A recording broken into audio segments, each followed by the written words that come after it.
ये भजन जब मैंने शिव को गुरु बनाया तो बड़ा डर लगता था कहीं भी चर्चा में जाने पे, और कहीं कहीं पे ऐसा डर लगता था कि लोग क्या पूछेंगे, क्या कहेंगे।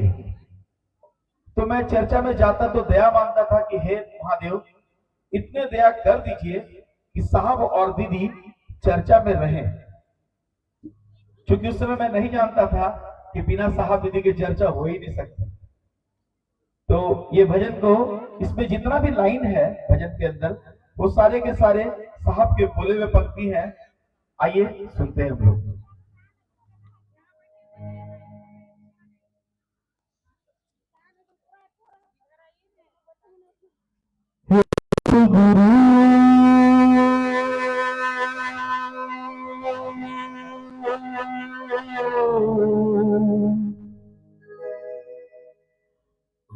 शिव गुरु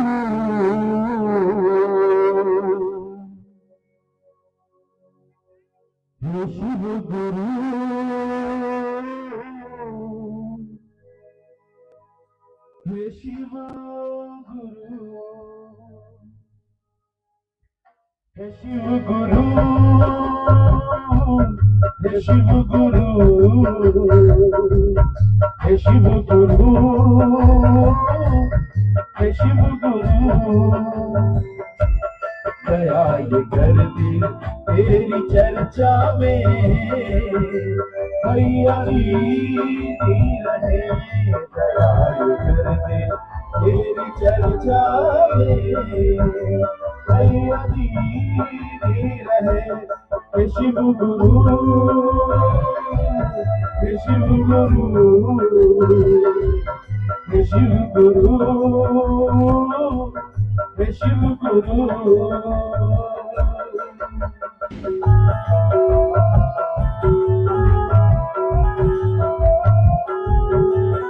साहब श्री हरिनारायण जी, दीदी मां,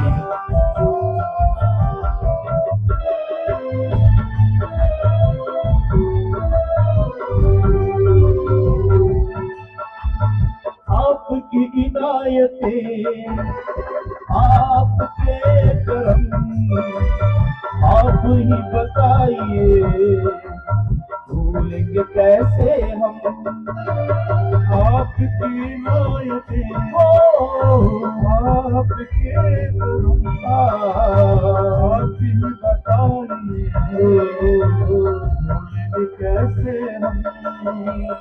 भाग्य से मिला ये तन उस पे हरि इंद्रानंद, बस इतना वर दो तेरी आज्ञा पालन। भाग्य से मिला ये तन उस पे हरि इंद्रानंद, बस इतना वर दो तेरी आज्ञा पालन। हे शिव गुरु हे शिव गुरु हे शिव गुरु हे शिव गुरु दया कर दे तेरी चर्चा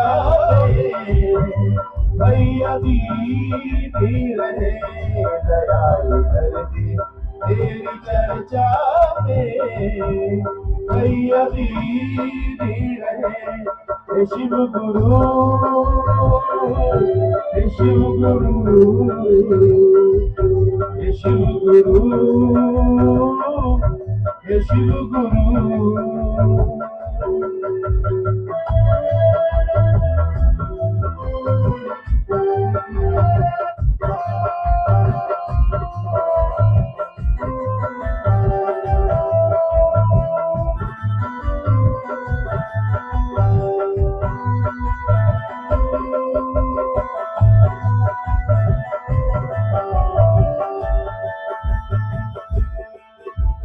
भूल भी जा तू मुझे, ये हक है तुमको, हमने तो प्यार किया बस पूजा करूं तुमको।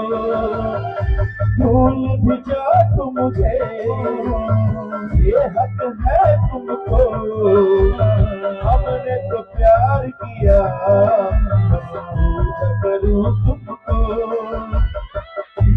का मैं पुतला से प्यार था, आँखें जो बंद होगी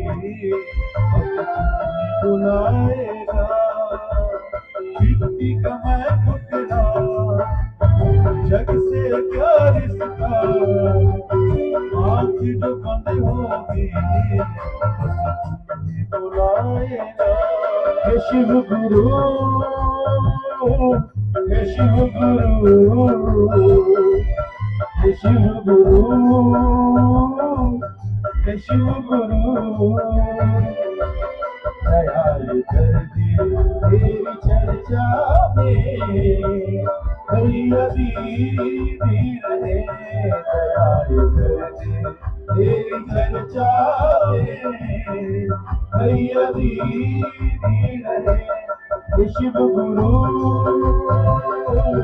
हे शिव गुरु, हे शिव गुरु, हे शिव गुरु।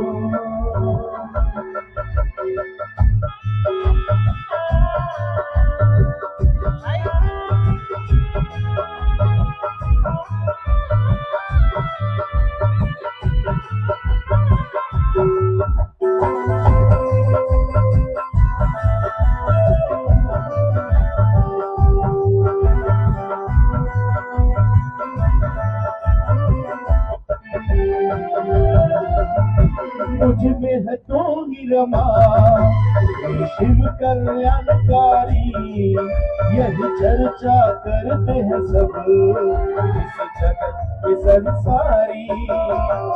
मुझ में तू ही रमा शिव कल्याणकारी, यही चर्चा करते हैं सब इस जगत के संसारी। तीन ही सूत्रों की वही है चुनरी, अब नहीं भोगी पापों की गठरी।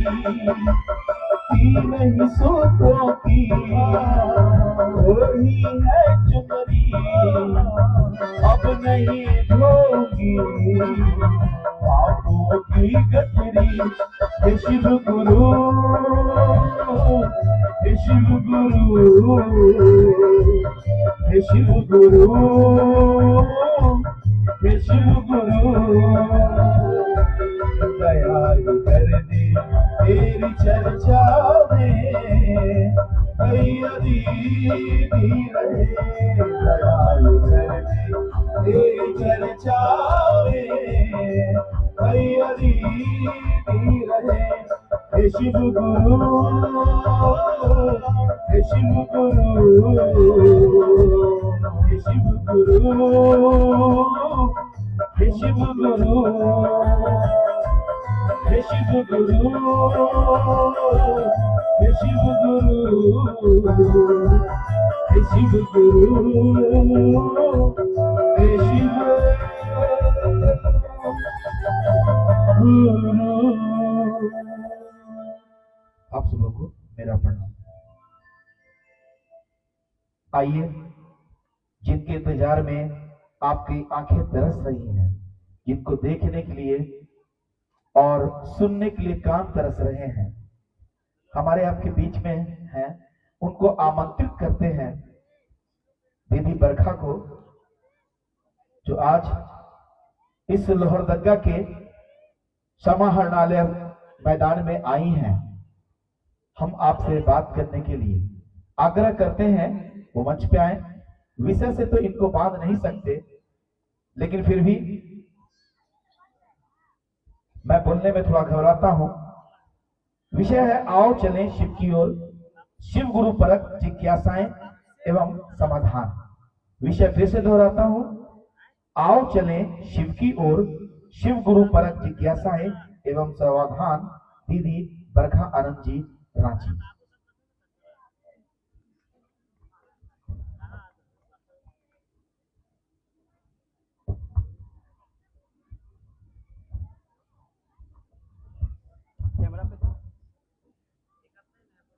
कैमरा पे जाइए ना,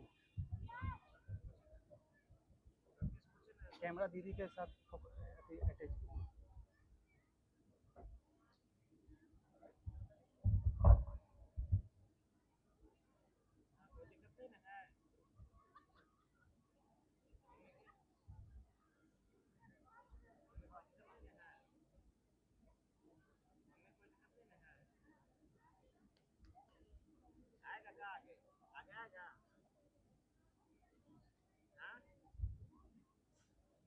बनल है ना, रास्ता बनल है ना, रास्ता पीछे पीछे बनल है ना, पीछे पीछे रास्ता बना हुआ है ना रे, बांसवा में घेरा हुआ है ना पीछे पीछे, उसी से आ गया आगे में बैठा ना भैया, आवाज से आ गया ना।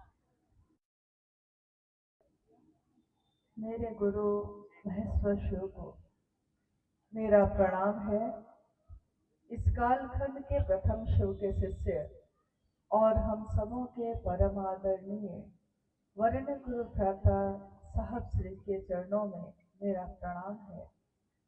शक्ति स्वरूपा माँ नीलमानंद जी के चरणों में मेरा प्रणाम है और लोहरदगा के इस मैदान में उपस्थित आप सभी गुरु भाई गुरु बहन के चरणों में मेरा प्रणाम है। हम सबका सौभाग्य है कि अपने गुरु शिव के बात के लिए आज इस स्थान पे आने का मौका मिला। हम सबके गुरु शिव हैं, हमारे गुरु शिव। जब भी हम ये कहते हैं, जब भी हम ये बोलते हैं,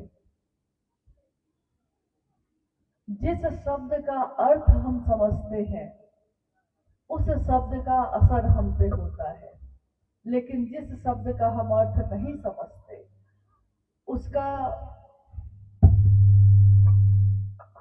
वो परिणाम या वो प्रभाव हमारे ऊपर नहीं होता। ये कार्यक्रम जो आज यहाँ आयोजित किया गया है, यहाँ के सभी गुरु भाई गुरु बहनों ने इतनी मेहनत करके किया। इस कार्यक्रम को हम नाम देते हैं शिव गुरु महोत्सव। जैसा कि नाम से ही स्पष्ट है, शिव गुरु का महोत्सव, महोत्सव शिव और उसके साथ लगा है गुरु। शिव महाकाल भी है, शिव ईश्वरों के ईश्वर महेश्वर भी है, शिव महामृत्युंजय भी है। वही शिव उमा के पति और गणेश कार्तिकेय के पिता भी हैं। यानी शिव तो एक ही है, लेकिन उनके विभिन्न स्वरूप धरती पे पूजित हैं। हजारों साल से उनकी पूजा होती आई है। आज हम सब जो आए हैं अपने गुरु की बात करने, तो जैसा कि नाम से ही स्पष्ट है आपको कि शिव गुरु महोत्सव, यानी यहाँ गुरु शिव है, बाकी हम सब शिव के शिष्य हैं। हमने शिव को अपना गुरु बनाया है और हम सब उनके शिष्य हुए हैं। तो महादेव के विभिन्न स्वरूप से जो जैसा जुड़ा उसने वैसा परिणाम पाया।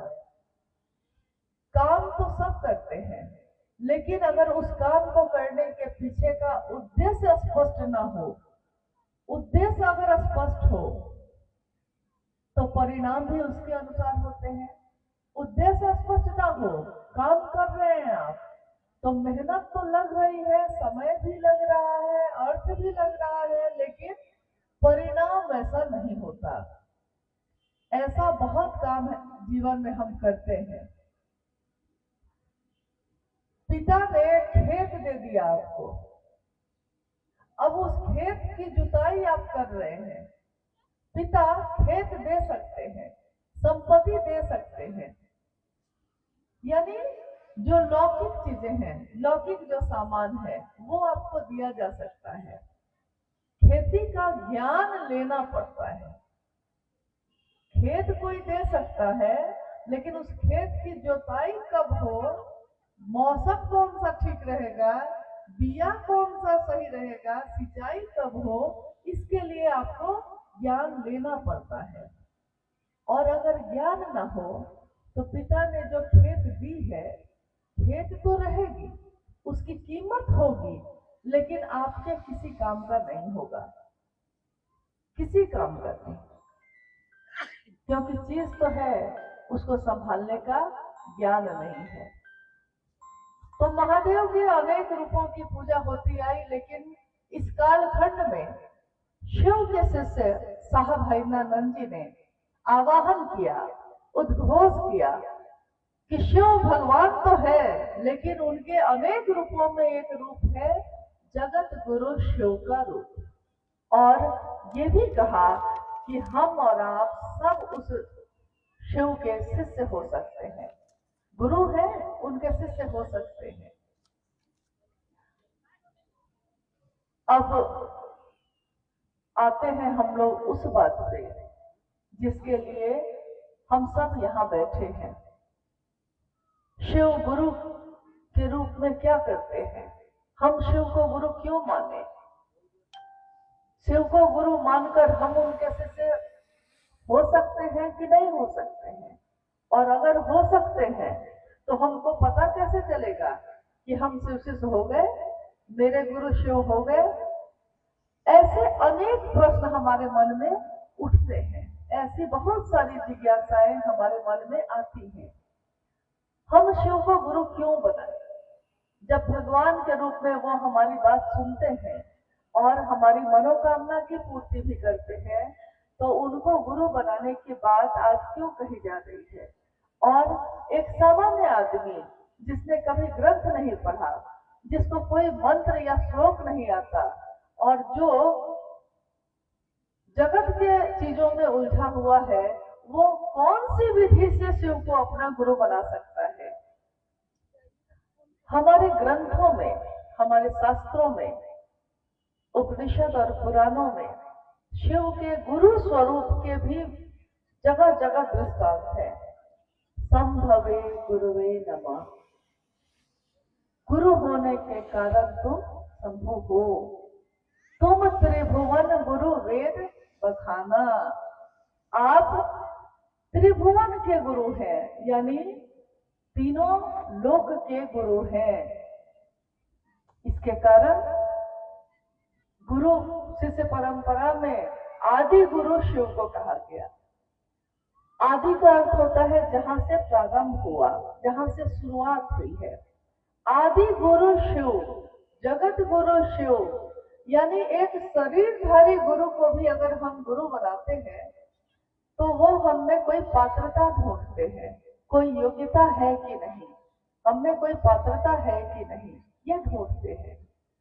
लेकिन अगर पात्रता नहीं होती तो वो भी हमको अपना शिष्य नहीं बनाते।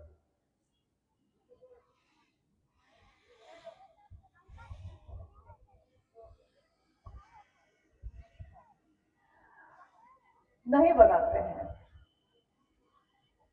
यानी कि कोई गुरु भी हमको शिष्य तभी बना सकते हैं जब हम उनके अनुकूल उनके पास जाएंगे। दुनिया में बहुत सारे स्कूल और कॉलेज हैं। स्कूल और कॉलेज में अगर हम अपने बच्चे का एडमिशन कराते हैं तो उसमें मास्टर पहले उसकी परीक्षा लेते हैं कि बच्चे को अमुक अमुक चीज आती है कि नहीं आती है। अगर आती है तो इस स्कूल में एडमिशन होगा, और अगर नहीं आती है तो उसको छांट देना है। ऐसा होता है कि नहीं? हम लोग अपने बच्चों को जब एडमिशन दिलाते हैं तो पात्रता ढूंढी जाती है, बच्चा दिमाग से तेज है कि नहीं। दिमाग से तेज है तो एडमिशन होगा, और अगर नहीं है तो इस स्कूल में एडमिशन नहीं होगा। यानी शैक्षणिक गुरु भी अपने शिष्य को शिष्य बनाने के लिए, विद्यार्थी बनाने के लिए उसमें पात्रता ढूंढते हैं, योग्यता ढूंढते हैं। अध्यात्म के जगत पे अध्यात्म का अर्थ क्या हुआ और लौकिक का अर्थ क्या हुआ? लौकिक और पारलौकिक, ये दोनों दुनिया एक साथ चलती है। लौकिक जिसमें हमारा घर है, हमारा परिवार है, हमारा समाज है, ये धरती है, ये अंबर है, ये पेड़ पौधे हैं, ये पानी है, ये आग है, ये सारी चीजें जो हमारी ये दृष्टि, हमारी ये नजर देख सकती है, जो हमारे कान सुन सकते हैं, जो हम छू सकते हैं, जिसका हम गंध ले सकते हैं, यानी वो सारी चीजें जहां हमारे पांचों ज्ञानेंद्रिय काम करती है, वो सारी चीजें लौकिक है। पारलौकिक जैसे ही हम बात करते हैं तो समझ में आता है कि ये कुछ सूक्ष्म बात हो रही है, कोई बहुत ऊपर की बात हो रही है। ये ऊपर की बात क्या है, सूक्ष्म क्या है? जैसे ही हम मन की बात करते हैं, जैसे हमारा ये शरीर है, इस शरीर में 2 हाथ 2 पैर, पूरा शरीर ही है मानव का। इस शरीर का अंग अंग बदल दिया जाए, हाथ बदल दिए जाए, आंख बदल दिया जाए, त्वचा बदल दी जाए, दांत बदल दिया जाए, इस पूरे शरीर का अंग अंग बदल दिया जाए, तब भी वो रहेगा कि नहीं जो इस शरीर में है? क्योंकि शरीर तो हम नहीं है। आप ही कहते हैं, हम ही कहते हैं कि आज मेरा मन नहीं है, आज मेरा मन दुखी है, मेरे मन को ये अच्छा नहीं लगा, मेरे मन को ये बहुत अच्छा लगा। यानी जब हम ये बोलते हैं कि मेरे मन को ये अच्छा नहीं लगा, आप नहीं, आप कह रहे हैं कि आपके अंदर जो सूक्ष्म चीज है उसको ये चीजें अच्छी नहीं लगी। शरीर की बात आप नहीं कर रहे, मन की बात कर रहे हैं। और ये मन हमारे पूरे शरीर में कहाँ रहता है, आज तक विज्ञान भी पता नहीं कर सका। वो कहता है कि कोई एक औरा है जो कहीं कहीं आभास होता है, लेकिन ये जो ऊर्जा जो हमको जीवित रखती है, जिंदा रखे हुए है, ये ऊर्जा हमारे शरीर में, पूरे शरीर में कहाँ है, आज तक सही सही कोई नहीं बता सका। लेकिन इसी ऊर्जा के कारण हम जीवित हैं, और जिस दिन इस शरीर से वो निकल जाता है तो हमारा शरीर भी मृत मान लिया जाता है, और कहा जाता है कि ऊर्जा खत्म हो गई, चली गई। ये ऊर्जा जो दिखाई नहीं देती, जिसके कारण हम जीवित हैं, जिसके कारण हम सांस ले पा रहे हैं, हवा है, लेकिन अगर सांस लेने और सांस को उतारने की जो विधि चल रही है शरीर में, अगर वो काम करना बंद कर दे तो हवा भी है, शरीर भी है, लेकिन आदमी की मौत हो जाती है। साहब हैमानंद जी ने कहा, यही मन जो दिखाई नहीं देता, लेकिन इसी मन के कारण आप जीवित हैं, चलते हैं, और आप काम भी करते हैं। मन नहीं करे तो आप उस काम को करने की इच्छा भी आपके अंदर पैदा नहीं होगी, और इच्छा पैदा नहीं होगी तो आप ज्ञान भी नहीं लेंगे, ज्ञान नहीं लेंगे तो आप उस पर काम भी नहीं करेंगे। इच्छा, ज्ञान, क्रिया, यानी कोई एक विचार, इच्छा, मेरे अंदर इच्छा पैदा होगी तब ना हम उसके बारे में पता करेंगे, तब ना हम खोजेंगे, ढूंढेंगे। आपने अभी सुना साहब हैमानंद जी के बारे में, शिव के शिष्य के बारे में। उनके मन में ये विचार आया, उनके मन में एक सोच पैदा हुई, मन दिखाई नहीं दे रहा, लेकिन पल प्रति पल यही अदृश्य मशीन जो विचारों को पैदा करती है, बार बार लगातार विचार पैदा हो रहे हैं, ठहर नहीं रहे, पैदा हो रहे हैं, सोच रहे हैं। हम अभी अभी मन में विचार आया कि इधर जाएंगे, सोचा ही था कि तब तक किसी ने कहा कि चलिए इधर, तो हम चले गए उधर। सोचा ही था, अभी तो ठहरे भी नहीं थे। लेकिन अगर वो विचार ठहर जाए, रुक जाए, तो उससे क्या हो सकता है, इसके कितने उदाहरण हैं। ये भी एक सोच है, ये भी एक विचार ही है जो दिमाग में आता है कि शिव भी मेरे गुरु हो सकते हैं, महादेव भी मेरे हो सकते हैं। लेकिन ये विचार जो दिमाग में प्रवेश करता है, अगर ये विचार दिल में आ जाए तो हम उस आदमी को या उस सत्ता को, चाहे वो कोई व्यक्ति हो चाहे वो ईश्वर हो, अगर हमारे मन में ये विचार ठहर जाए कि वो मेरा हो सकता है, मैं उसका हो सकता हूं, तो उस स्थिति में हम उसको अपना बना लेते हैं, उसके अपने हो जाते हैं। पहला सूत्र जो आपने सुना होगा, शिव को गुरु बनाकर साहब हरिनानंद जी ने 3 सूत्रों का निरूपण किया। उन्होंने कहा कि मन ही मन अपने गुरु शिव से, यहाँ उन्होंने बहुत जोर दिया, अपने अपने गुरु शिव बार बार कहा। लोगों ने कहा कि सुन तो लिए जो आप कह रहे हैं, लेकिन साहब ने कहा सुन तो लिया आपने, लेकिन क्या समझ भी गए? क्योंकि सुनने और समझने में बड़ी दिक्कत होती है। सुन तो लिया है कि हाँ ये मेरा बेटा है, लेकिन अगर समझेंगे नहीं कि मेरा बेटा है तो हम उसकी परवाह नहीं करते, हम उसकी देखभाल नहीं करते। उन्होंने कहा इस जगत में रिश्तों के लिए, अपनों के लिए आपने क्या नहीं किया। आपने अपने परिवार को या जिसको भी आप अपना समझते हैं, उनकी परवाह करने में अपने जीवन को झोंक दिया। सुबह से रात हो जाती है, सुबह उठे हैं तब से चक्कर की तरह घूम रहे हैं। कोई व्यापार कर रहा है, कोई दुकान में बैठा है, कोई नौकरी कर रहा है, कोई खेती कर रहा है, कोई जंगल से लकड़ी ला रहा है, कोई खेत में जा रहा है, कोई खाना बना रहा है, कोई खिला रहा है। यानी सुबह से रात तक अपने चारों तरफ देखिए तो सब किसी न किसी की चिंता में डूबे हैं, किसी दूसरे की चिंता में डूबे हैं। लेकिन कोई व्यक्ति ऐसा नहीं मिलता जो अपनी भी चिंता में डूबा हो। मेरे भी इस जीवन का कोई लक्ष्य है, कोई उद्देश्य है, हम सबके लिए करते हैं, करेंगे। लेकिन क्या मैं इस जीवन में जो आया किस लिए आया? क्या कारण है? मानव का तन पाया, लेकिन मानव का तन पाकर हमने क्या इस मानव तन में कभी महादेव का नाम लिया है? कभी उस परमात्मा को याद किया जिसके कारण ये दुनिया है, जिसके कारण ये शरीर है, जिसके कारण सांसें चलती है और खून रगों में दौड़ता है? हम सबका नाम लेते हैं लेकिन उसी को भूल बैठे। इसीलिए साहब ने पहले सूत्र में कहा, हे शिव आप मेरे गुरु हैं, मैं आपका शिष्य हूं, मुझ शिष्य पर दया कर दीजिए। दया यानी अगर दया ना हो तो जीवन में हम कुछ भी नहीं कर सकते।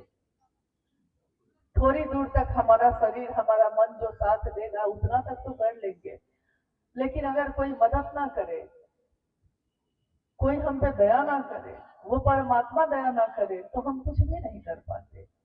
साहब ने कहा महादेव भी गुरु होंगे तो मात्र दया से ही हो जाएंगे, उनकी दया से ही सारी चीजें हो जाती हैं।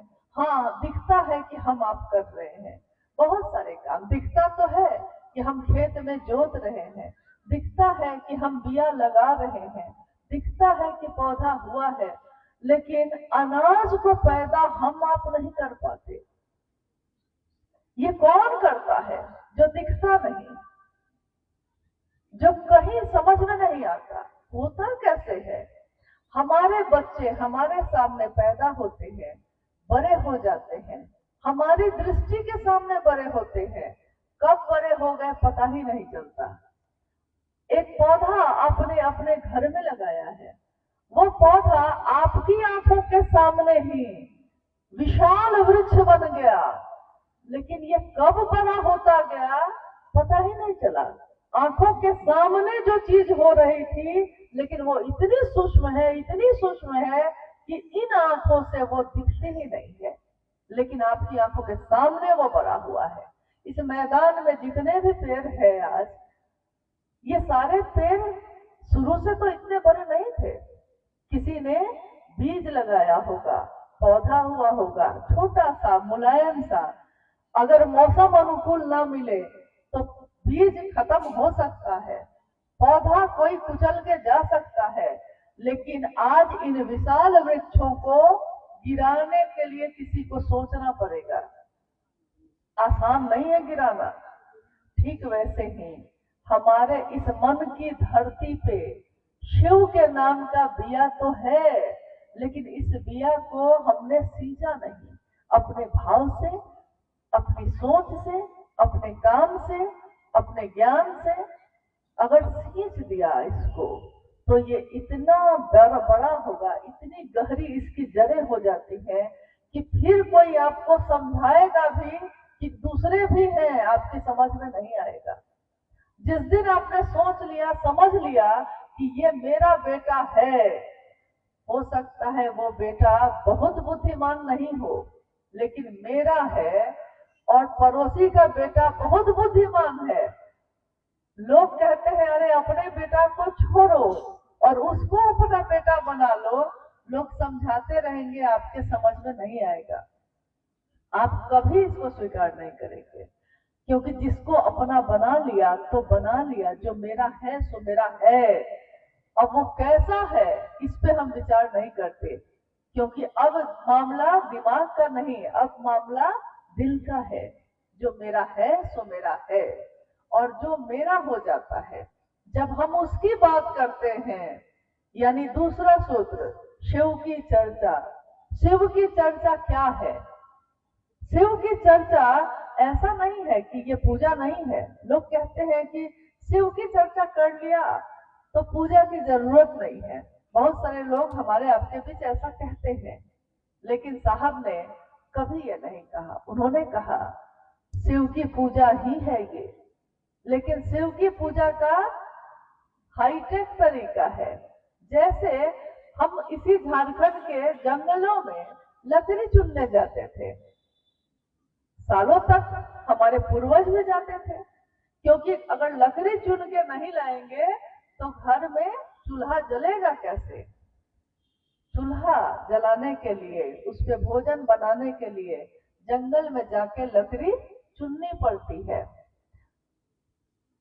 लेकिन फिर किसी ने कहा कि अब तो गैस का चूल्हा भी आ गया है, और घर घर में अब जाइए तो आपको दिखेगा कि गैस का चूल्हा जल रहा है। आप कहिएगा कि आपने ये कैसे, आग है उसमें भी, बिना आग के तो उस पर भोजन बनेगा नहीं। आप जब उसमें माचिस से या लाइटर से जलाते हैं तो आग तो पैदा होती है, और उसी आग पे आप भोजन बनाते हैं।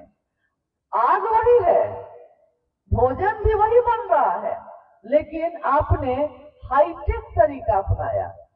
जो चीजें जगत में आ रही हैं समय के अनुसार। कभी ऐसा था कि दूसरों तक अपनी आवाज पहुंचाने में, राजा महाराजा के समय में जब हम दूसरों तक अपनी आवाज पहुंचाना चाहते थे तो हम मुनादी करवाते थे। आज भी कहीं कहीं हमारे गांव में है कि पूरे गांव के लोगों को इकट्ठा करना है तो बहुत बड़ा एक, क्या कहते हैं उसको, नाम मुझको ध्यान में नहीं है, लेकिन है जो बजाया जाता है, डम डम डम डम, उस पे बजा। इसका मतलब है कि गांव के सारे लोगों को एक जगह आना है, कोई विशेष सूचना देनी है।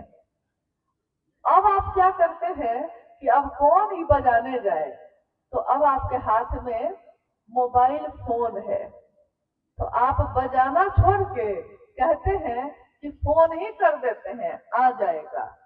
सूचना ही दिया है आपने उस दिन भी जब बजाया था, और आज भी जब मोबाइल से फोन लगा के किसी को कहते हैं कि भैया दीदी आइए, बैठक करनी है, शिव चर्चा करनी है, बात उस समय भी वही थी, आज काम आज भी वही हो रहा है, लेकिन हाईटेक तरीका हो गया। एक दिन हमको गर्मी लगती थी तो हम लोग या तो पेड़ के छांव में या बगीचा में जाके बैठते थे, या हाथ का पंखा, तार वाला पंखा हाथ में लेकर भौंकते थे कि थोड़ी सी ठंडक लग जाए, बहुत पसीना है। आज भी खेत में तो आप हाथ का पंखा ही लेके जा सकते हैं, सीलिंग फैन लेके खेत में नहीं जा सकते, लेकिन घर में है। जिस दिन पंखा का आविष्कार हुआ तो हमने सोचा कि पंखा लगाया जाए और हमारे घरों में पंखे लग गए। कुछ और बेहतर हुआ तो कूलर भी लगाया लोगों ने, और बेहतर हुआ तो एसी भी अब लगा के चलाते हैं। पंखा हाथ वाला भी हवा ही देता था, सीलिंग फैन और पेडेस्टल फैन, टेबल फैन भी हवा ही देता है, कूलर भी हवा ही देता है और एसी भी हवा ही देता है।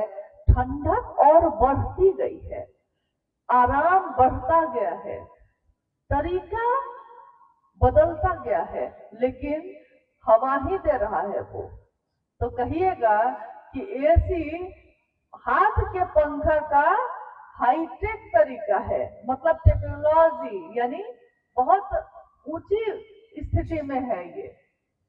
पूजा और पद्धति हमारे घरों में जो आज तक होती आई है और अभी भी होती है, उस पूजा पद्धति में जब हमारे प्राचीन समय की बात जब हम लोग कहते हैं, जब जंगल में हम रहते और गुफाओं में लोग रहते थे तो प्रकृति के बीच पूजा होती थी। धीरे धीरे हम लोग पेड़ की पूजा करने लगे, पानी की पूजा करने लगे। आज भी हमारे घरों में पेड़ और पानी की पूजा होती है, क्योंकि प्रकृति, हमारे पूर्वज जानते थे कि प्रकृति ना हो तो आप भी जीवित न रहेंगे, इसलिए उन्होंने प्रकृति से जोड़ा। मानव से प्रकृति है और प्रकृति से मानव है, ये उस दिन भी उनको ज्ञान था। और आज भी चाहे चीजें कितनी भी बढ़ गई, लेकिन प्रकृति के संरक्षण की बात हम करते हैं। पेड़ को बचाइए, पानी को बचाइए, ये हम लोग दूसरों को समझाते हैं, अपने बच्चों को भी। तरीके हर चीज में बदले। हमारे जीवन में पहले कपड़े नहीं पहनते थे, अब कपड़ा पहनते हैं। तो हमारे जीवन में बहुत सारी चीजें बदली। पहले आग पैदा करते थे, 2 पत्थर लिया है, जोर जोर से रगड़ा तो 2 पत्थर के घर्षण से अग्नि पैदा हो गई। लेकिन अब अग्नि के लिए आप माचिस और लाइटर से ही अग्नि पैदा कर ले रहे हैं। पैदा अग्नि ही हो रही है, लेकिन तरीका आपने बदला। शिव की चर्चा क्या है? लोग कहते हैं नहीं, पूजा अलग है, शिव चर्चा अलग है। बिल्कुल ऐसा नहीं है। शिव चर्चा भी शिव की पूजा ही है। कैसे? पहले हम अपने घरों में, अपने पूजा घर में महादेव, भगवती, कुल देवता या अन्य देवी देवताओं के सामने प्रार्थना करते, फूल फल चढ़ाते, प्रसाद चढ़ाते, अगरबत्ती और दिया जलाते और हम कहते कि थोड़ी हम पे दया कीजिए, थोड़ी हम पे कृपा कीजिए, मेरा घर परिवार ठीक रहे, समाज भी परिवार सब ठीक रहे। और हम सोचते कि हाँ, वो मेरी बात सुन रहे हैं। इसके लिए कि ईश्वर प्रसन्न हो जाए, देवी देवता प्रसन्न हो जाए, हम लोग अलग अलग तरह की आरती, स्तुति, मंत्र, यानी कि कोई ऐसी चीज जिससे वो देवता खुश हो जाए, जिससे वो देवी खुश हो जाए, हम गाते रहे हैं, आज भी गाते हैं। बस साहब श्री ने इतना ही कहा कि महादेव को पता है कि वो कितने अच्छे हैं। महादेव की मूर्ति के सामने खड़े होके आप कहते हैं कि कर्पूर गौरम करुणावतारम संसार सारम भुजगेंद्रहारम। आप महादेव की मूर्ति के सामने खड़े होके कह रहे हैं कि आप कर्पूर की तरह गौरवर्ण हैं, आप क्या हैं, क्या हैं, क्या हैं, मतलब उनको बताए जा रहे हैं। साहब ने कहा महादेव को पता है यार कि वो क्या है, लेकिन अगर महादेव इतना अच्छा है, इतना सुंदर है, इतना सत्य है, तो दुनिया को क्यों नहीं बताते? दुनिया को भी बताइए कि वो महादेव सत्य है, सुंदर है, सत्यम शिवम सुंदरम। यानी अगर कोई सत्य है जिसकी सच्चाई नहीं बदलती तो वो शिव है, और जिसकी सुंदरता का कभी क्षय नहीं होता, जो नित्य नवीन है, अति प्राचीन भी है, लेकिन पल प्रतिपल वो अभी अभी उत्पन्न हुए ऐसे हैं। उस महादेव के बारे में जो ज्ञान के निधि अगम है और जिनकी प्रार्थना करने के लिए आपको कोई कर्म करने की जरूरत नहीं है, बस अपने मन को खाली एकाग्र करना है और महादेव को पुकार लेना है। वो महादेव जो देवों का देव भी है, वो महादेव जिसके यहाँ इंसान, नर, नारी, नाग और देवता और गंधर्व भी, राक्षस और पिशाच भी बराबर माने जाते हैं, वो महादेव मेरा आपका गुरु हो जाए तो इससे सुंदर बात और क्या हो। और वो गुरु है, लेकिन हम लोग ही भूल के बैठे हैं। किसी को भी हम गुरु बनाएंगे वो कुछ दूर तक तो हमको ले जाते हैं, ऐसा नहीं कि नहीं ले जाते हैं, ले जाते हैं। हम किसी ज्योतिषी से पूछने जाते हैं, हम किसी वास्तुशास्त्र से पूछते हैं, हम पंडित पुरोहित से पूछते हैं, थोड़ी दूर तक तो वो ले जाते हैं, ऐसा नहीं कि नहीं ले जाते हैं। लेकिन रो रो नरक के भागी को भी अगर कोई निखार सकता है, छोटे मोटे पाप के लिए तो पुण्य में बदलने की सामर्थ्य है, लेकिन अगर कितने जन्मों के कर्मफल अगर इकट्ठे हो गए हैं और करोड़ों करोड़ों नरक के भागी बनेंगे, ऐसा भी पाप कुछ हो गया है, उससे भी रो रो नरक के भागी को भी उबार देंगे शंभु, हे रघुर के बलजा गलहार लेंगे शंभु। महादेव के गले में जो नाग है वो जहरीला है, टेढ़ा चलता है, डसना उसका स्वभाव है, उसकी प्रवृत्ति है। आप उसको बचाने भी चाहिएगा तो वो अपने बचाव में भी आपको डस लेता है, उसका स्वभाव है, इसमें उसका कोई दोष नहीं।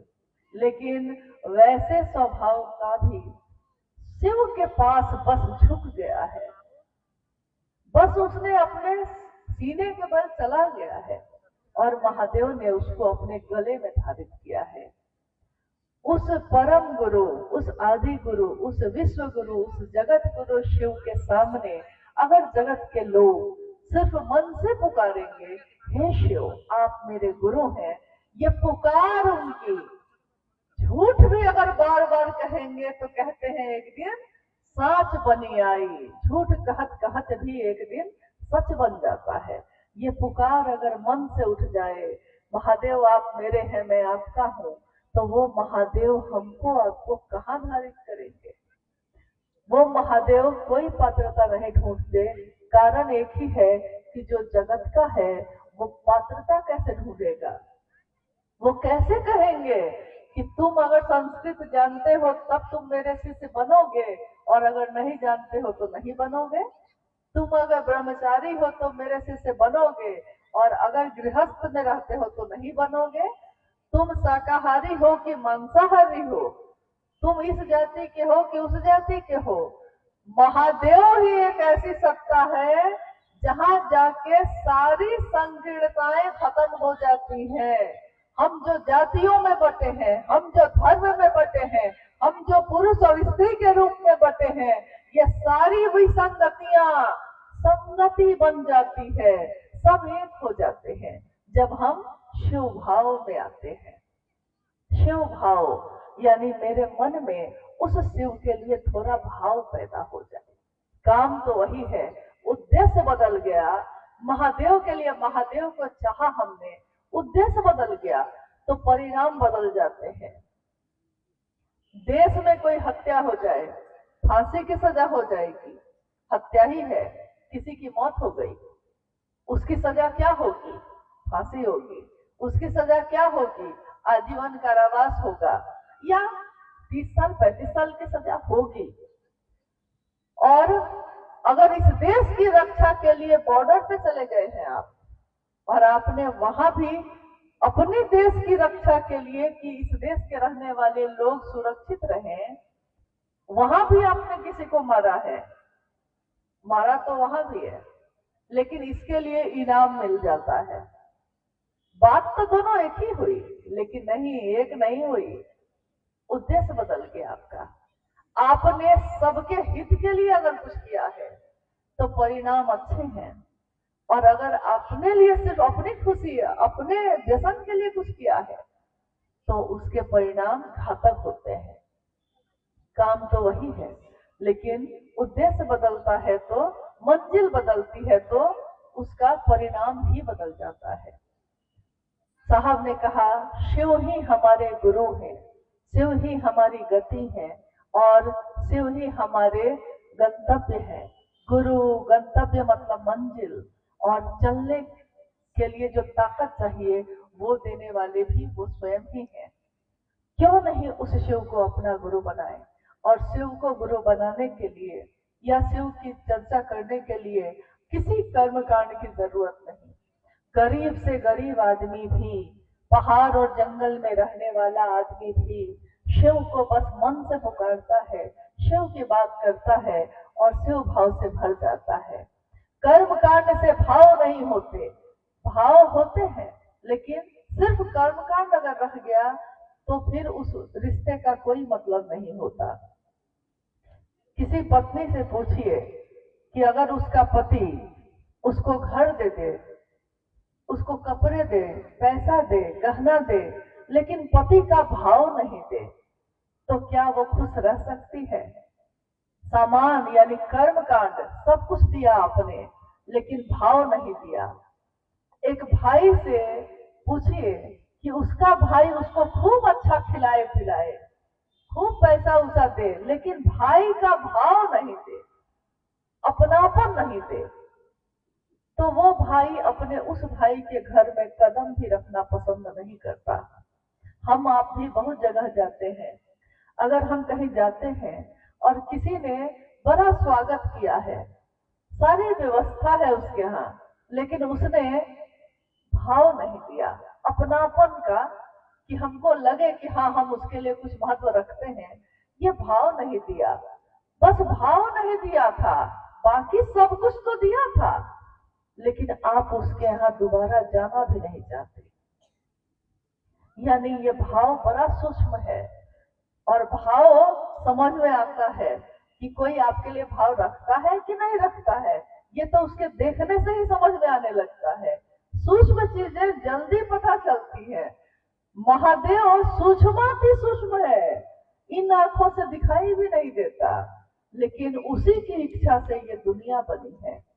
और वो महादेव अगर जगत गुरु है और मेरे आपके गुरु भी हैं, तो उस महादेव को अगर हम देना चाहेंगे तो क्या दे सकते हैं? आप कहिएगा कि हम खूब फल देंगे, तो दे दीजिए, उस महादेव के ही तो सारे फल हैं, सारी दुनिया तो उसी की, उसको दीजिएगा भी तो उनके किस काम का? आप कहिएगा कि हम खूब मिठाई चढ़ाएंगे, तो मिठाई चढ़ाइएगा और चढ़ाते तो आप महादेव को है, लेकिन खाते तो हम लोग खुद हैं। महादेव खाने लगे अगर तो हम मिठाई ही चढ़ाना छोड़ दें। तो खैर, कपड़ा चढ़ाते हैं, खुद पहनते हैं। महादेव को न कपड़े, चारों दिशाएं जिसका आनंद हो, चारों दिशाएं जिसका वस्त्र हो, दिगंबर दिशाएं जिसका वस्त्र हो, और जो काल भी जिससे भयभीत होकर भजता है, शिव शिवम शिव शिवम, वो महादेव को हम आप अगर देना चाहें तो क्या क्या दे सकते हैं? हम कुछ भी देंगे उनके सामने, इन चीजों का कोई मोल नहीं और कोई अर्थ नहीं। लेकिन सिर्फ एक चीज ऐसी है जो हम सबके पास है और एक जैसी है, और महादेव को बस वही चाहिए। हम सारी चीज तो देते हैं, बस वो भाव ही नहीं देते। भाव, महादेव सिर्फ भाव से ही मिलते हैं, और गुरु के रूप में बिना भाव के भी मिलते हैं। साहब ने कहा कि हम तो इंसान है ना भाई, अगर भाव नहीं पैदा हुआ तब महादेव नहीं मिलेंगे, तो ऐसा नहीं है। गुरु के रूप में अविश्वास में भी अभाव, भाव नहीं है आपके अंदर, संशय है, यहाँ तक कि अब शब्द भी हो सकता है आपने कहा हो, लेकिन गुरु मान लिया है। अब गुरु मास्टर यही है, ये मान लिया और ठहर गए। ठहर गए मतलब रुक गए इस पे कि अब महादेव को मान लिया तो मान लिया, अब दूसरे की तलाश करने नहीं जाएंगे, रुक गए, ठहर गए। तो परिणाम क्या क्या होते हैं? भगवान बुद्ध जब शरीर में थे, एक जंगल से गुजर रहे थे। उस जंगल के बारे में चारों तरफ खबर थी कि इस जंगल में एक डाकू रहता है। डाकू अंगुलीमाल उसका नाम था, और उसकी इतनी चर्चा थी कि अगर कोई उधर से गुजर जाए, उसके इलाके से कोई गुजर जाए, तो वो इतना क्रूर था कि वो सिर्फ मारता ही नहीं था, मारकर उसकी उंगलियों को काट कर और उसकी माला पहन के घूमता था। इसीलिए उसका नाम ही पड़ गया डाकू अंगुलीमाल। एक बार उस रास्ते से बुद्ध जा रहे थे। गांव के लोगों ने देखा तो कहा, भगवान आप इधर क्यों जा रहे हैं? आपको नहीं मालूम है कि बहुत बड़ा डाकू रहता है इधर? बुद्ध ने कहा कि अब बढ़ गया तो बढ़ गया, जीवन और मरण तो उसके हाथ में है, बढ़ गया तो बढ़ गया, अब वापस नहीं जाऊंगा। और अकेले ही वो जंगल में, घने जंगल में बढ़ गए। आगे बढ़ते बढ़ते अचानक एक आवाज सुनाई दी, बहुत तेज आवाज गूंजी, ठहरो। बुद्ध ठहर गए। आवाज फिर से आई, क्या तुम्हें डर नहीं लगता है? क्या तुमने सुना नहीं कि ये मेरा इलाका है? मेरे नाम से लोग थर्राते हैं और तुम कैसे चले आए? मेरा नाम अंगुलीमाल है, डाकू अंगुलीमाल है। बुद्ध ठहर गए और उन्होंने शांत भाव से उसी तरह मुड़ के कहा कि तुमने कहा ठहरो, मैं ठहर गया, लेकिन तुम कब ठहरोगे? तुमने कहा ठहरो, मैं ठहर गया, लेकिन तुम कब ठहरोगे? और कहानी है, घटना है कि उसके बाद डाकू अंगुलीमाल उनके पैरों पे गिर पड़ा और उसने कहा, मुझको अपना शिष्य बनाइए, क्योंकि ये तो किसी ने मुझसे कहा ही नहीं, कभी किसी का साहस ही नहीं हुआ मुझसे ये कहने का। ठहरो, तुम कब ठहरोगे? और कहते हैं डाकू अंगुलीमाल ठहर गया। गुरु शब्द की मार से भी जगा सकते हैं। शब्दन मार जगाएगी जुरे, शब्द गुरु के सूक्ष्म से सूक्ष्म सत्ता है शिव। किसके माध्यम से किससे बुलवाएंगे, किसको ठहराएंगे, कुछ कहना मुश्किल है, लेकिन उन्हीं की बात सुनते सुनते कितने लोग ठहर गए।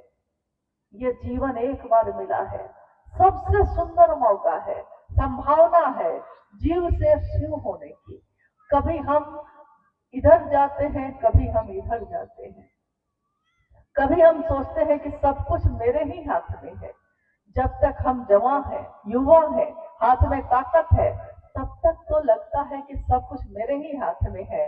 लेकिन जिस दिन ये शरीर निर्बल हो जाता है, वही लोग जिन्होंने आपको कहा कभी कि हाँ आप तुम्हारे लिए कुछ भी करेंगे, आप उनके लिए किसी उपयोग के नहीं। देखिए, सत्यता यहाँ बदल जाती है, सुंदरता यहाँ लोगों की बदल जाती है। आज का झूठ कल सच हो जाता है, आज का सच कल झूठ हो जाता है। लेकिन एक जगह तो ऐसी है जो कभी नहीं बदलेगी। जो है, जैसे है, जिस परिस्थिति में है, उस महादेव को अपना बनाइए। महादेव गुरु के रूप में उस जीवात्मा को, अंधेरे में पड़ी जीवात्मा को भी रोशनी में ले आते हैं। हमारे पूर्वजों ने कहा कि ज्ञान का दिया जब जलता है तो सारा अंधेरा दूर हो जाता है। मन का अंधेरा, जगत का अंधेरा तो हम टॉर्च जला के दूर कर सकते हैं, बत्ती जला सकते हैं, दिया जला सकते हैं, तो दुनिया का अंधेरा तो दूर हो जाता है। लेकिन अगर उस रोशनी में भी मेरे मन में अगर अंधेरा है, तो उस अंधेरे को कौन दूर करेगा? उन्होंने कहा कि महादेव है। जैसे ही उनका नाम लेते हैं, इस शब्द का अर्थ अगर पता है आपको, तो इस अर्थ में भाव है। और जैसे ही आपके मन में ये प्रवेश करता है, आपके मन में फैला सारा अंधेरा स्वतः दूर हो जाता है। अंधेरे को दूर नहीं करना पड़ता, अंधेरा रोशनी के आते ही गायब हो जाता है। उसको हटाना नहीं पड़ता, भगाना नहीं पड़ता। जैसे ही रोशनी आती है, अंधेरा तो खुद ही खत्म हो जाता है। उस रोशनी को अपने जीवन में लेकर आइए, ताकि हमारे जीवन में, हमारे मन में फैला अंधेरा दूर हो सके। तीसरे सूत्र में उन्होंने कहा, मन ही मन उस शिव को प्रणाम करिएगा। शिव की चर्चा भी शिव के लिए करिएगा। बाकी दुनिया के सारे काम तो हम दूसरों के लिए करते ही हैं। जगत बेचकर जगत खरीदते हैं, यानी कभी धान बेचते हैं तो कभी साबुन खरीदते हैं, कभी धान बेचा है तो बेटी का ब्याह करने के लिए कपड़ा और गहना खरीदते हैं। यानी जगत की चीज को बेची है और जगत की चीज खरीदी है। ये रिवाज तो पुराना है, सदियों से होता आया है, लेकिन महादेव के लिए, महादेव को चाहा है हमने। ये जगत का प्रचलन नहीं है, दुनिया ने ये काम नहीं किया कभी। महादेव ने सब कुछ दिया, हमने महादेव को अपना भाव भी नहीं दिया। ये एक रास्ता है शिव की शिष्यता का, जिसकी मंजिल भगवान शिव स्वयं है। स्वयं मतलब स्वयं, सिर्फ वो और कोई नहीं। इस जगत का कोई भी मेरी मंजिल नहीं हो सकता, क्योंकि मंजिल तो बदल जाती है। आज ये व्यक्ति अगर मेरी मंजिल है, इस व्यक्ति का शरीर खत्म होगा तो मेरी मंजिल खत्म हो जाएगी। लेकिन वो अगर मंजिल बन जाए जो स्वयं हूँ है, और न इनके जन्म का पता, न इनकी मौत आज तक सुनी है, वो महादेव ही अगर मेरी मंजिल हो जाए, इससे सुंदर बात और कुछ भी नहीं हो सकती। तो आज का ये कार्यक्रम भी इसी के उद्देश्य के तहत किया गया है कि हम सबके मन में फैला अंधेरा दूर हो। हे महादेव, आप मेरे मन में प्रवेश करिए। और महादेव को हम क्या दे सकते हैं? तो उनको और कुछ चाहिए भी नहीं। अमीरों के लिए भी वैसे ही है, गरीबों के लिए भी वैसे ही है। यहाँ तक कि मालिक बड़े करीब से सुनते गरीब की पुकार। अगर मन से हो तो वो सुनते हैं महादेव। आपके रुपए पैसे से नहीं सुनते वो, आपके धन दौलत से नहीं, आपके कालीन से नहीं, आपके कीचड़ में पड़े पांव भी अगर उनको पुकारते हैं तो महादेव वहां भी आपकी मदद के लिए आते हैं। कहीं भी आते हैं, उनको इन चीजों से कोई फर्क नहीं पड़ता। हमको आपको फर्क पड़ता है, लेकिन महादेव को नहीं। आइए, हम लोग इस कार्यक्रम में अगर कोई जिज्ञासा आई है, कोई प्रश्न आपके मन में अगर उठा है, सचमुच में उठा है, तो कोशिश करेंगे हम लोग कि उसका उत्तर दे सके। लेकिन कोई यहाँ विद्वान तो है नहीं, जितना आपने जाना है उतना ही, या शायद हो सकता है उससे भी कम मैं जानती, लेकिन इतना जानती हूँ कि भूल गई सब कुछ, याद नहीं अब कुछ।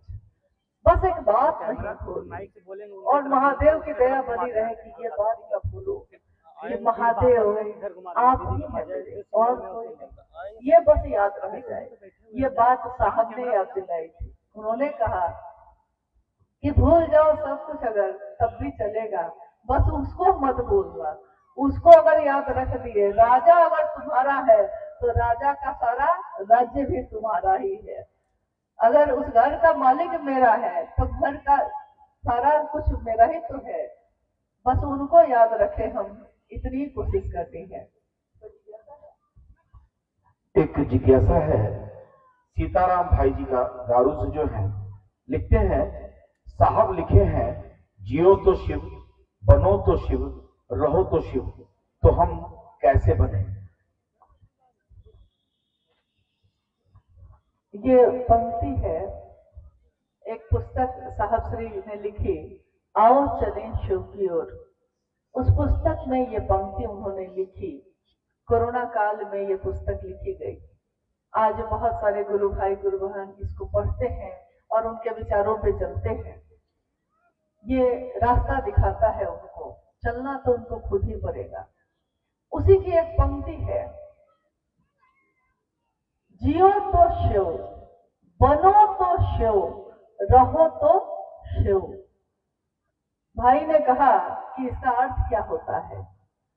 जियो तो शिव, शिव कैसे जीते हैं?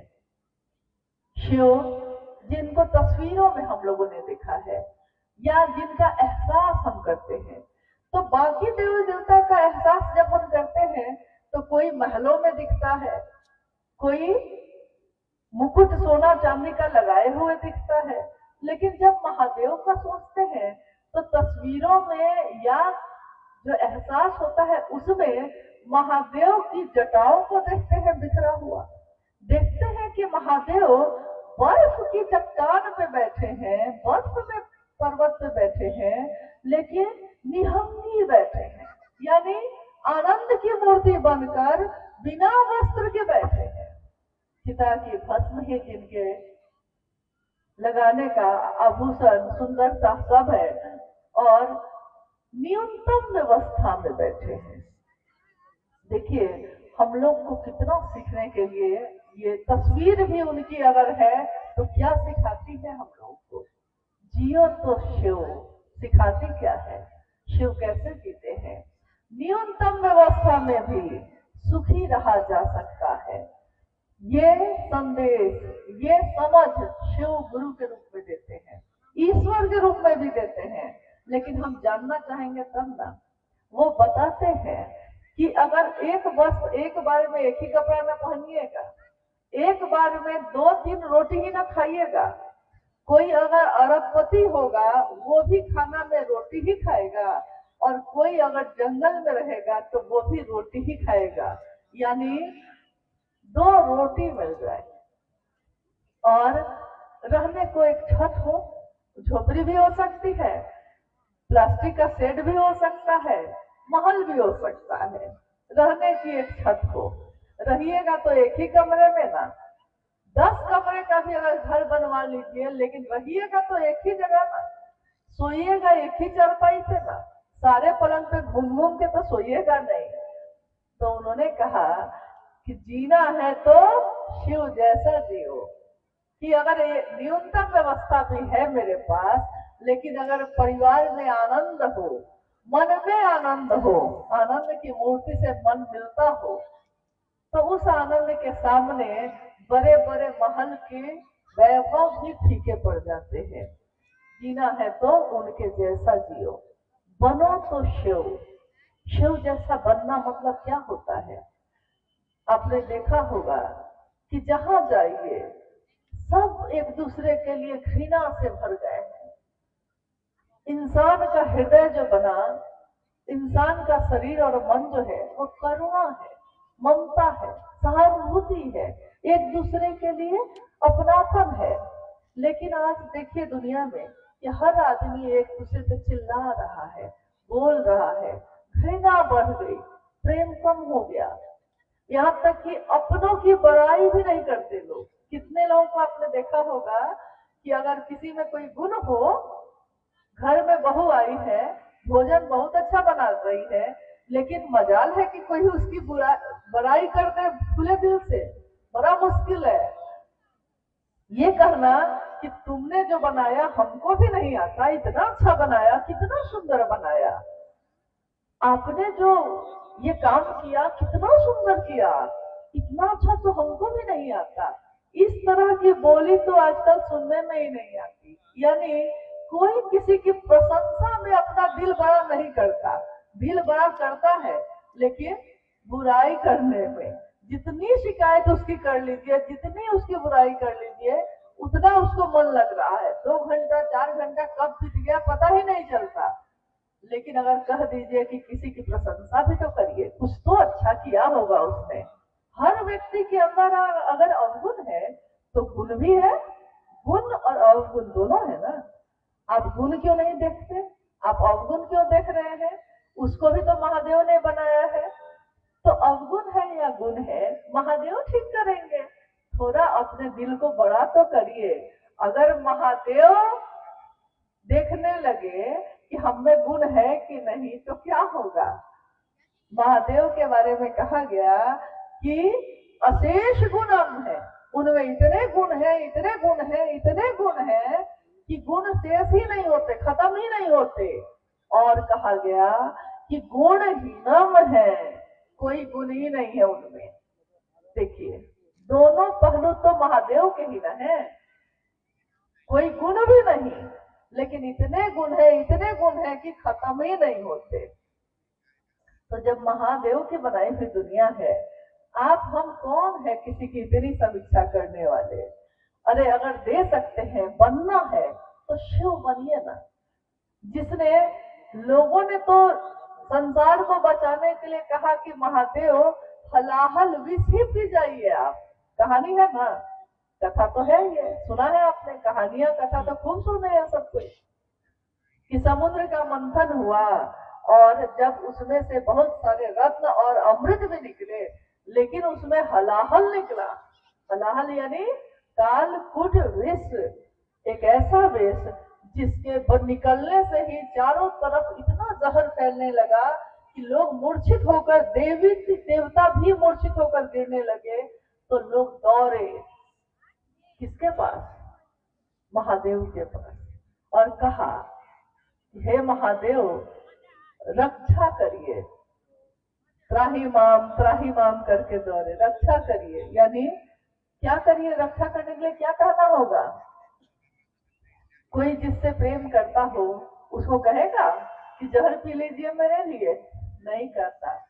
लेकिन कोई चारा जब नहीं था तो सबको पता था कि एक ही है जो ऐसा कर सकते हैं, तो कहा कि महादेव बचाइए। और महादेव, कहानी है ये, कथा है ये, कि महादेव ने पूरा जहर अपनी अंजुरी में भरा और पी गए। कंठ पे माँ पार्वती को अच्छा न लगा, हाय उनके पति के साथ ऐसा क्यों कर दिया, प्रेम करती थी ना उनको कष्ट हुआ। तो कहानी है, कथा है कि उन्होंने अपने हाथों को कंठ पे रखा, तो महादेव ने जो जहर पिया तो सारा कंठ पे आ गया, नीला हो गया जहर से वो, और उनका एक नाम पड़ा नीलकंठ, यानी जिसका कंठ नीला हो। सोच लीजिए महादेव के साथ क्या क्या ना हुआ। इससे ज्यादा हम लोग के साथ तो नहीं हुआ होगा, हम लोग तो पी भी नहीं सकते, जहर पिएंगे तो तुरंत खत्म हो जाएंगे, लेकिन हम लोग के साथ तो इतना खराब नहीं हुआ होगा। महादेव ने क्या दिया दूसरों को? महादेव ने बदले में क्या दिया? आप लोग बोलिए, जरूरी है कि हम ही बोले सिर्फ? आप लोग बताइए जरा, एक साथ जरा बोलिए, महादेव ने दुनिया को क्या दिया? अमृत, जीवन, शुभ अमृत दिया। तो साहब ने कहा कि बनो तो शिव, दूसरे तुम्हारे साथ क्या करेंगे इस पे तुम्हारा बस नहीं है, लेकिन तुम दूसरों के साथ क्या करोगे इस पे तुम्हारा बस है। दूसरे जब शिव को गुरु बनाएंगे समझेंगे, लेकिन आप और हमने तो शिव को बनाया है गुरु, तो हम अपने मुंह से करवा क्यों बोले? हम किसी को अपने शब्दों के बाण से घायल क्यों करें? शब्द से बहुत लोग घायल होते हैं, ऐसे घायल होते हैं ना कि चाकू और तीर लगने से तो ठीक भी हो जाएंगे, लेकिन अगर शब्द का बाण लग गया ना हृदय में, तो ये घाव भरता ही नहीं है, जीवन भर पीड़ा देता है। अपने इस बाण को अगर हम रोक लें सिर्फ, तो कितने लोगों का शुभ हो जाए, कितने लोगों का भला हो जाए। तो शब्दों के बाण को भी रोक लें थोड़ा, और अपनी प्रवृत्ति को भी, क्योंकि जो शिव की बात करता है वो शिव जैसा होता है। शिव बनो तो शिव, रहो तो शिव। ऐसा नहीं कि एक बार ऐसा हो गए और कुछ दिन बाद फिर बदल गए। महादेव बदलते नहीं है, तो महादेव का चेला भी बदलता नहीं है। महादेव की बात दूसरों में भी बांटिए, दूसरों को भी उनके तरफ चलने के लिए प्रेरित कीजिए। हमारा आपका सामर्थ्य कम है, हमारा सामर्थ्य निर्बल है, कम है, ताकत कम है, हमारे शरीर की, हमारे मन की शक्ति कमजोर है, लेकिन जिससे ये मन मिल गया है महादेव से, उस महादेव की ताकत कम नहीं है, ज्ञान के भी निधि अगम नहीं है, वो परम ऊर्जा के अक्षय स्रोत है वो। यानी जितनी ऊर्जा है, जितनी शक्ति है, सब प्रकटीकरण है उस शिव का। सब जो दिखती है, चलती है, रहती है, सोती है, जागती है, ये सब शक्तियां जो है शिव का प्रकटीकरण है। इसलिए बनना है तो जियो तो शिव, बनो तो शिव, और रहो तो शिव।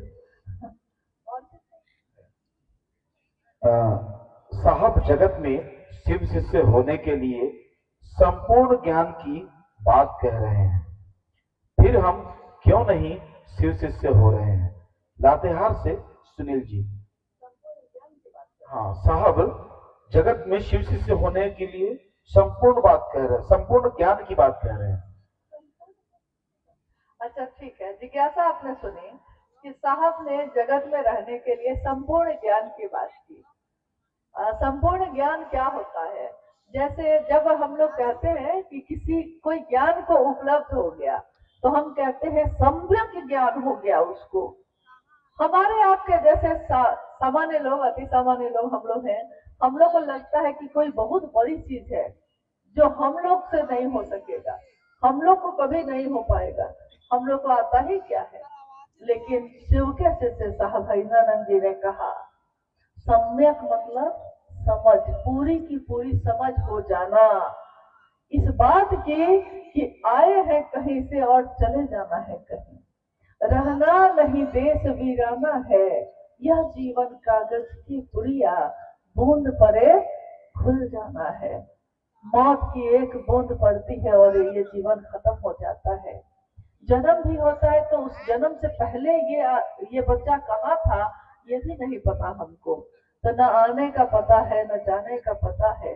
जैसे इस मैदान में आए अभी और अब चले भी जाएंगे, जैसे ट्रेन पकड़ने के लिए कुछ लोग चढ़ते रहते हैं, कुछ लोग उतरते रहते हैं, वैसे ही इस जगत में रहने के लिए कुछ लोग आते रहते हैं, कुछ लोग जाते रहते हैं।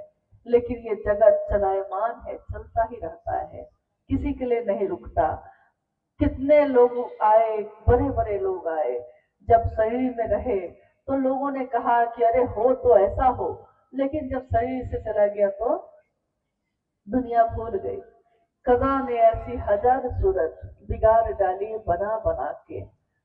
बड़ी सुंदर ये पंक्ति है जिसको साहब ने बार बार कोट किया और कहा कि बहार दिन है चंद रोजा, बहार दिन है चंद रोजा, न चल यहाँ सर उठा उठा के, कज़ा ने ऐसी हजार सूरत बिगाड़ डाली बना बना के। बाहर के दिन चंद रोज के होते हैं, इतना सिर उठा उठा के मत चलिए, इतना अहंकार ठीक नहीं है, क्योंकि कज़ा ने, समय ने ऐसी कितनी सूरत बनाई और बिगाड़ डाली। इसलिए रहना है, जो बड़ा होता है जिसमें फल होते हैं वो वृक्ष नम्र होते हैं, झुके होते हैं, तो रहना है तो वैसे रहिए जैसे शिव होते हैं। शिव जिसको देते हैं वो अहंकार से भर के भले घूमने लगे, लेकिन वो शिव जो सबको देने वाले हैं खुद परम शांत है, शांति की प्रतिमूर्ति बन के बैठे हैं। इस जीवन में अगर किसी का भला कर सकते हैं तो करिएगा। महादेव की बात करने वाला दूसरों के हित का सोचता है, कभी भी अहित नहीं सोचता किसी का। दूसरों का शुभ हो, दूसरे भी प्रेरित हो शिव की दिशा में चलने के लिए। शिव हमारे भारत की, हमारे देश की संस्कृति की जड़ों में है, घर घर में है। आप बताइए 33 करोड़ देवी देवता कहे जाते हैं, बाबा कह के आपने किसको पुकारा है? ईश्वर भगवान का दर्जा तो बहुत लोगों को दिया, लेकिन बाबा तो आपने महादेव को ही कहा। बाबा यानी पिता का भी पिता और भी ज्यादा प्रिय, तो उस बाबा को आज अपना गुरु बनाने की बात है। अपना बनाइएगा तो दर्द होगा। महादेव की बात करने वाला, महादेव की दिशा में चलने वाला, कहते हैं कि गुरु अपने शिष्य में दिखते हैं। शिव कैसे गुरु हैं, शिष्यों को देख के ही कोई समझेगा। मेरा बेटा अगर फर्स्ट डिवीजन से पास करता है तो उसके मास्टर के बारे में आप पता करते हैं। आप कहते हैं कि कौन मास्टर पढ़ाया है भाई, मास्टर बड़ा अच्छा है, क्योंकि बच्चा अबोध हो सकता है, बच्चा कभी गुण वाला और बिना गुण वाला हो सकता है, लेकिन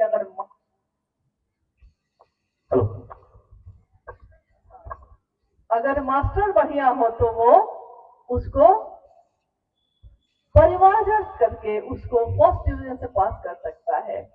जब एक शरीरधारी गुरु भी अपने शिष्य को ईश्वर की तरफ प्रेरित कर सकते हैं, तो गुरुओं के गुरु, सदगुरुओं के गुरु, जगत गुरु शिव जब मेरे आपके गुरु होंगे तो अब गुरु परिमार्जन करेंगे हमारा आपका। चाहे हमको कुछ आता हो ना आता हो, लेकिन मात्र अपने भाव को थोड़ा अर्पित करिएगा। और विचार भी किया है शिव को गुरु बनाने का अगर, तो इस पे ठहरे रहिएगा। ये ठहरना ही परिणाम ला देता है, रिजल्ट ला देता है। ठहरे रहिए मतलब कि मन से रुक गए हैं तो रुकिए, फिर चलने की जिद ना करिए। शिष्य की राह पे चल पड़े हो अगर, साथ चलने चलाने का वादा करो। रुक गए हो सकता है ना कि कभी आप रुक गए हो चलते चलते, रुक गए हो तो रुकने की जिद ना करो, फिर से चलने चलाने का वादा करो। शिष्य की राह पे, ये राह चलती रहती है, राही भी चलते रहते हैं मंजिल की तलाश में, मंजिल की जुस्तजू में। अभी एक और है, अच्छा ठीक है, छोटा सा प्रश्न है। ये प्रश्न छोटा नहीं है, 7 प्रश्न है ये, लेकिन ये पूछना जरूरी है क्योंकि एक भैया है कामेश्वर, इनका प्रश्न है पिता है तो माता की आवश्यकता है कि नहीं, भैया है तो दीदी की जरूरत है कि नहीं, पूजा करना जरूरी है या नहीं, स्नान करना जरूरी है या नहीं, इतना दुनिया में मंदिर बना हुआ है किस लिए। तो ये लोहरदगा के भैया है, तो मुझे बड़ा भोला भाला प्रश्न लगा, इसलिए मैंने कहा इसको पूछना जरूरी है। ये बात सही कही इन्होंने, सही बात है कि इतने जगह हम रोज जाते हैं, लेकिन ये प्रश्न बड़ा भोला भाला है। मतलब कि सचमुच में जिज्ञासा है, बनाई हुई जिज्ञासा नहीं है ये। तो सूची है, तो सूची के अनुसार हम लोग जल्दी जल्दी इसको करने का प्रयत्न करते हैं। शिव गुरु तो हुए हैं, उनका साथ और है या नहीं बताने का कृपा करें। ठीक है, उनका साथ और है कि नहीं। आप गुरु को पकड़ते हैं, मतलब हम कहते हैं हे शिव आप मेरे गुरु हैं, मैं आपका शिष्य हूँ। अब आपने कहा है बस, लेकिन अब मास्टर साहब इसी की तलाश में बैठे थे कि जगत गुरु तो हूं मैं, लेकिन जगत के लोग मेरा शिष्य ही नहीं बन रहे हैं। तो जैसे ही कोई जगत का कोई कहता है हे शिव आप मेरे गुरु हैं, कि महादेव ही अब उसको पकड़ लेते हैं। तो जिसको महादेव ने पकड़ लिया हो वो छूटेगा कैसे। तो महादेव आपके गुरु हैं, साथ हैं और रहेंगे भी, वो आपको छोड़ेंगे नहीं। एक उन्हीं का तो साथ है जो कभी छोड़ते नहीं। दूसरा प्रश्न है पिता है तो माता का आवश्यकता है कि नहीं। अरे भाई पिता बने ही है इसलिए है कि माता और पिता दोनों साथ हुए तभी ना कोई पिता बनता है, तभी ना कोई माँ बनी है। लेकिन ये प्रश्न बड़ा अजीब है कि माता की आवश्यकता है कि नहीं। अरे भाई माता की सबसे ज्यादा आवश्यकता है ठीक है, लेकिन सच में बड़ा सीधा साधा प्रश्न है। भैया तो है, दीदी का जरूरी है क्या, क्या मतलब है इसका। अच्छा गुरु भाई गुरुवान पूछ रहे हैं कि भैया तो है तो दीदी का जरूरी है क्या। दीदी मतलब गुरु बहन लोग ना। आप लोग क्या चाहते हैं कि गुरु बहन लोग को हटा दिया जाए। तो गुरु बहन लोग हट जाएंगी तो मैदान खाली हो जाएगा भाई जो बात है। लेकिन गुरु भाई और गुरु बहन, हमारे गुरु शिव का एक रूप और है, अर्धनारीश्वर, यानी पुरुष और स्त्री दोनों का संतुलन, दोनों जरूरी है, दोनों बराबर में है, न कोई ज्यादा न कोई कम। अगर असंतुलन होता है तो शिव असंतुलन पसंद नहीं करते, क्योंकि उनका चरित्र भी देखते हैं आप, जीवन चरित्र या तस्वीर या कुछ भी देखते हैं आप, तो आपने देखा होगा कि गृहस्थों के भी साकार आदर्श शिव हैं। इसीलिए जब हमारे बच्चों का विवाह होता है तो हम अपने बच्चों को आशीर्वाद देते हैं, गौरी शंकर की जोड़ी बनी रहे, उमा महेश्वर की जोड़ी बनी रहे, क्योंकि हमको पता है कि उमा के महेश्वर कैसे हैं और महेश्वर की उमा कैसी है। उमा ने कहा कि वरहूं शंभु नहीं तो रहूं कुंवारी, और शिव ने भगवती का जब साथ लिया तो हर जगह बराबर में, संतुलन में, यानी ये गृहस्थ में भी संतुलन देखना हो, शिव भाव देखना हो, तो शिव का परिवार गृहस्थों का साकार आदर्श भी है वो। इसीलिए भैया का रहना भी जरूरी है और दीदी का रहना भी जरूरी है, दोनों का रहना जरूरी है। संतुलन हो जाए तो और सुंदर हो जाएगी। स्नान करना जरूरी है या नहीं? अगर पानी है तो नहा लीजिए, लेकिन अगर राजस्थान के रेगिस्तान में रहते हैं तो नहाना तो चाहते हैं आप, लेकिन पानी नहीं है।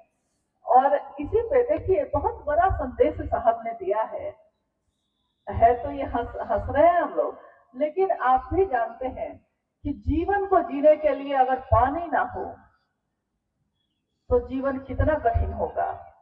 इसलिए साहब ने शिव को गुरु बनाने का आह्वान तो किया, उसके साथ साथ उन्होंने इस चीज पे अपने जीवन में हमेशा बहुत जोर दिया कि वृक्ष लगाए जाएं। जरूरत हो तो वृक्ष कटे, लेकिन वृक्ष लगाए जाए, क्योंकि आपको हवा चाहिए जीवित रहने के लिए। वृक्ष की जड़ें पानी को रोकती हैं, तो पानी चाहिए आपको पीने के लिए। और हम लोग की तो मनसा ये है कि इतना पानी हो कि सब कोई नहाए, और पानी थोड़ा सा गर्म हो जाए, महादेव थोड़ा हीटर लगा देते तो और अच्छा था कि ठंडा नहीं लगता तो बहाना नहीं करता कोई। इसलिए स्नान जरूरी है कि नहीं, ये तो आपके शरीर की सफाई का मामला है, लेकिन शरीर साफ रखा है और मन साफ है कि नहीं। तो शरीर को तो बहुत साफ रख लिया, लेकिन मन को भी साफ रखना जरूरी है भाई। थोड़ा मन को सुंदर बनाइए, साफ बनाइए। जब हम अपने पूजा घर में महादेव की तस्वीर या मूर्ति रखते हैं तो उस पूजा घर का एक एक धूल का कण पोंछ देते हैं, साफ सुथरा और सुंदर सुवासित करते हैं। जिस मन में महादेव रहते हो उस मन को कितना साफ रखेंगे हम, क्योंकि जिस मन में महादेव स्वयं रहते हो, हम सब उस मन से हर कचरा हर गंदगी को बाहर निकाल के फेंक आएंगे, मिट्टी के नीचे दबा हुआ देना है यानी कि मन साफ और मन चंगा तो कठौती में गंगा। तो मतलब कठौती के पानी से भी नहाने से चल जाएगा, कहने का मतलब ये है। इतना दुनिया में मंदिर बना हुआ है, किस लिए है? मंदिर दुनिया में जो बना हुआ है, मंदिर कहा जाता है जिसमें देवी या देवता की स्थापना हम करते हैं, और एक प्रतीक है, एक चिन्ह है, एक जगह है जहां जाके हमारा मन, हमको लगता है कि शांत हो सकता है। हमारे पूर्वजों ने इसका निर्माण किया, आज भी है। मंदिर बहुत है, बात तो सही है। पूछा है इन्होंने कि इतना मंदिर किस लिए बना हुआ है, कृपया बताने का कष्ट करेंगे।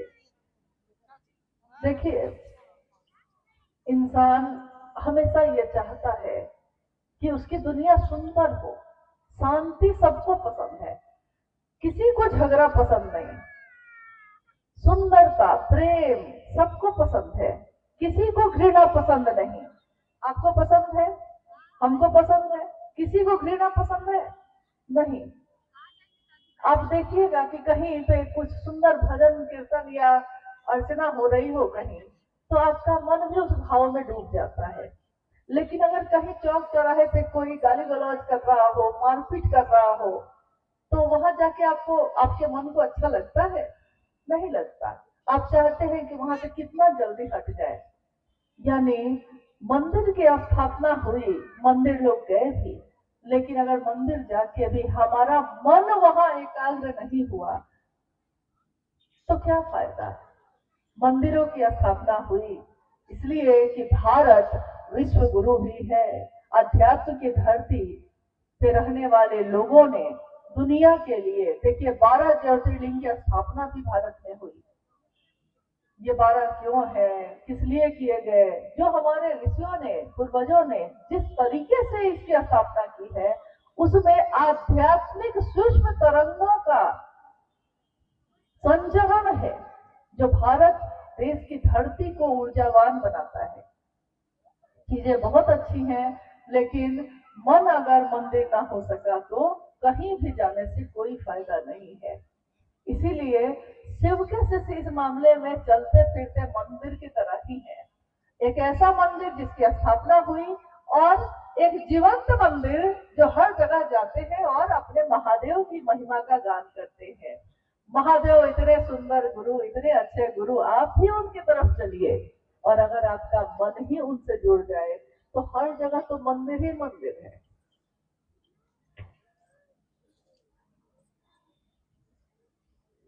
ये क्या है? ये अच्छा, अंतर्यामी। हाँ, माफ कीजिएगा।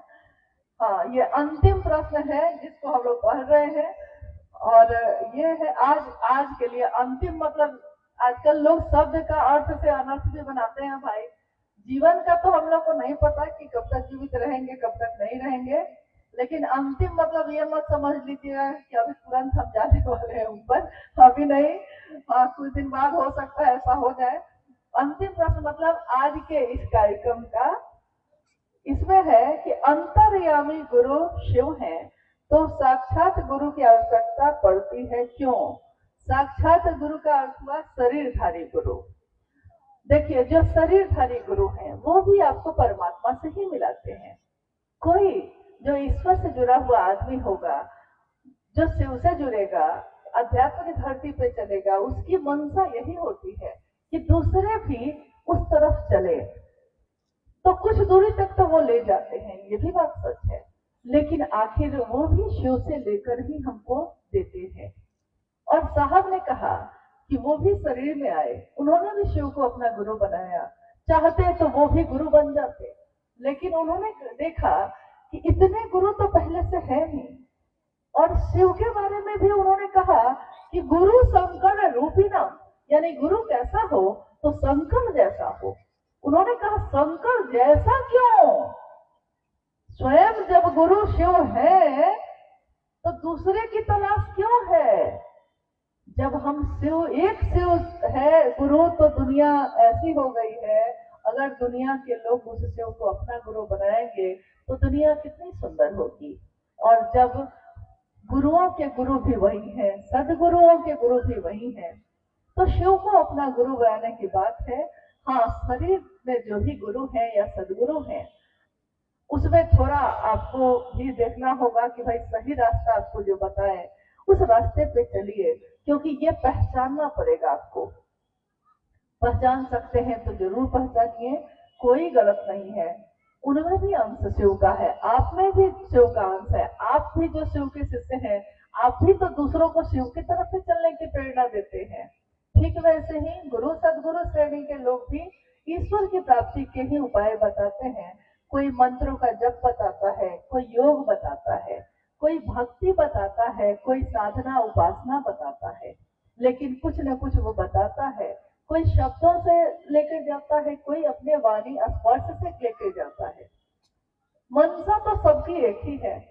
तो जब गुरु एक है ही और मंजिल भी वही है, चलने का रास्ता भी वही है, एक ही रास्ता एक ही मंजिल, जगत के सारे लोग भी उस रास्ते पे चलेंगे तो ट्रैफिक जाम यहाँ हो सकता है, लेकिन उस रास्ते पे कोई ट्रैफिक जाम नहीं है। इसलिए आइए सबको ही हम लोग चलते हैं उस रास्ते पे, सब साथ चलते हैं, अपने महादेव के भाव में चलते हैं और देखते हैं कि इस दुनिया में रहते हुए भी शिव कैसे बना जा सकता है। अपने परेशानियों, अपनी बेचैनियों भरे जीवन को भी शांत और घोर कैसे किया जाता है। क्योंकि जिसके मन में शिव होंगे, जो शिव से जुड़ा होगा, उसके जीवन में दुख तो होंगे, ऐसा नहीं कि दुख नहीं होंगे। शरीर में आए हैं तो दुख होगा, लेकिन आपका मन दुख का असर आपको होने ही नहीं देगा। मन में अगर शिव हो, मन में अगर भारी है शिव, तो आपको दुख होगा, लेकिन दुख महसूस नहीं होगा। चीजें हैं लेकिन आपका ध्यान उधर नहीं, तो आप पे उसका असर नहीं होगा। महागुरु महादेव की असीम दया से आज का ये शिवगुरु महोत्सव जो आप सबने आयोजित किया, और हमारे लिए भी बड़े सौभाग्य की बात है कि हम लोग को आने का मौका मिला। अपने महादेव की कुछ बात हुई, इससे सुंदर पल, इससे सुंदर समय जीवन में और कुछ भी नहीं हो सकता। लौटिएगा फिर वही जीवन है, वही लोग हैं, हर जगह नकाब चढ़े हैं, कोई अपना होके भी अपना नहीं होता, कौन कितना नजदीक है पता ही नहीं चलता। लेकिन जब मन महादेव से मिलता है तो लगता है जैसे आईने में खुद को ही देख रहे हैं आप, आईना में वही दिखता है जो आप है। शिव एको हम बहुश्याम हुए, एक से बहुत हुए, आज वही शिव बहुत से एक होने की प्रक्रिया में है। जो चला है वो लौटेगा, तो ऐसी प्रक्रिया में चल रहे हैं हम सब।